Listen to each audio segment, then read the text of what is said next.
El periodismo deportivo se encuentra en una encrucijada estructural. Debe informar con ética, atraer a la audiencia y apoyarse en la tecnología sin perder su esencia. Para comprender esta compleja dinámica, vamos a utilizar un modelo basado en la matemática topológica, un poco antigua, de fines del siglo XVIII.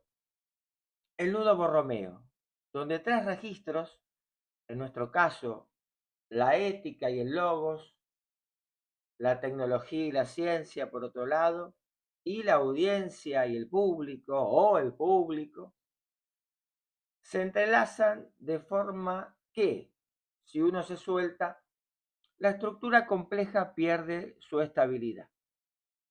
Y en esa perspectiva nos va a permitir analizar las tensiones inherentes al periodismo deportivo y los desafíos que enfrenta en su práctica profesional.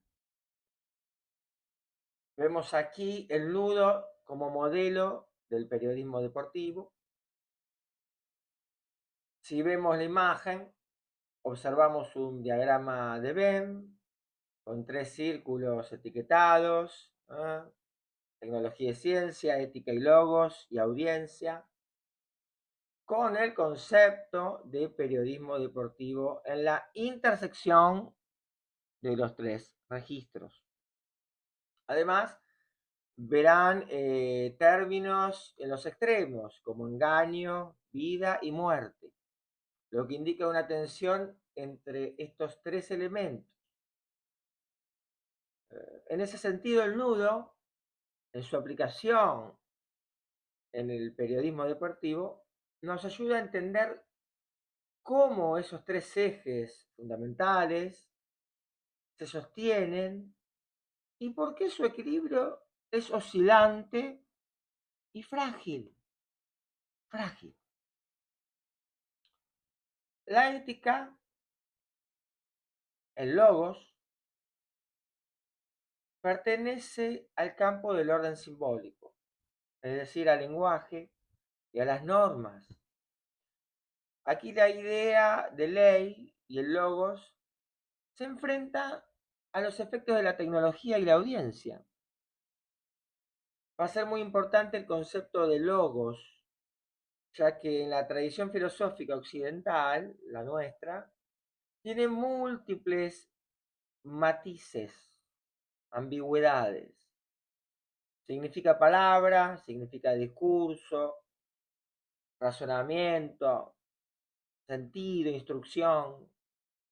Su raíz indoeuropea, fundamental, el indoeuropeo, leg, conlleva la idea de recoger junto.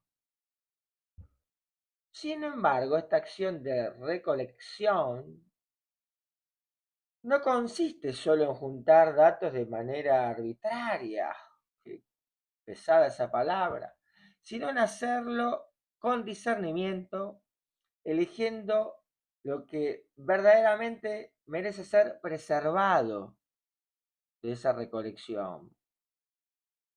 Por otro lado, la audiencia es la vida del periodista deportivo, es la vida del periodista, ya que es imposible que haya periodismo sin audiencia, es imposible. En ese punto, el periodismo se enfrenta a una cuestión de imposibilidad estructural, un real, que siempre vuelve al mismo lugar. Es decir, que el mensaje está mediado por el lenguaje y la tecnología.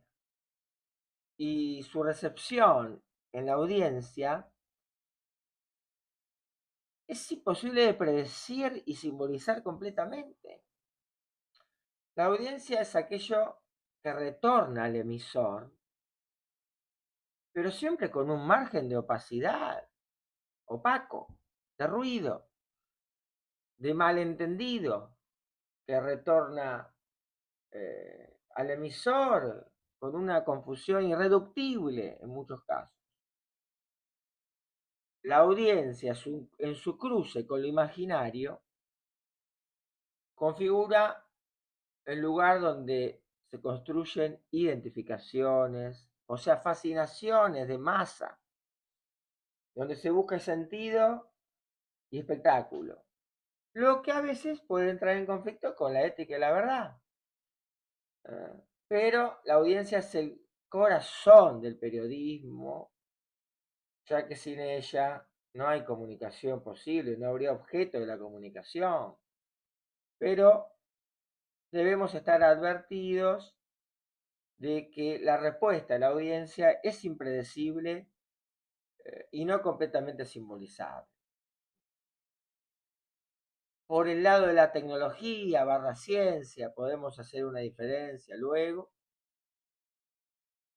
Se encuentra ligada a lo imaginario, es decir, al engaño, ya que produce una ilusión de control y transparencia.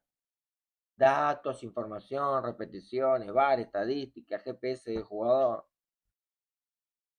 Pero eso no deja de ser una construcción mediada por el lenguaje. Y aquí conviene notar que la percepción es engañosa o y incompleta. Hay múltiples ejemplos en los que, aún con el VAR, el Televín de las épocas pretéritas, en donde persisten desacuerdos sobre si una jugada es penal o si un jugador está en posición adelantada o no. Por más que esté la imagen ahí, no nos ponemos de acuerdo. Y la dimensión de la tecnología y la ciencia en su cruce con lo real introduce desbordes, ¿no? Ya que los datos, los algoritmos, la manipulación de las imágenes generan efecto de engaño. Por lo pronto, el periodismo deportivo se sitúa en el cruce de estos tres ejes o dimensiones, oscilando entre la necesidad de una estructura ética, la fascinación tecnológica y la imposibilidad radical de capturar a la audiencia. ¿Cómo capturarlo? Allí se encuentra la dimensión estructural tensionante de dislocación del periodismo deportivo. ¿Qué es un ciclón que nos permite empezar a hacernos preguntas, que arrasa con la realidad para hacernos preguntas, ¿no? Y si se cae en el engaño de la verdad para inclinarse demasiado en la audiencia y que la verdad sea manipulable, y si nos adherimos rígidamente a la ética, ¿cómo identificar una falta de ética o moral? Y si nos apoyamos mucho en la tecnología y eso nos puede llegar a deshumanizar, la oposición muerte-vida en el grafo sugiere una dimensión pulsional, puncionante, que pulsa, donde el deseo de comunicar juega un papel central.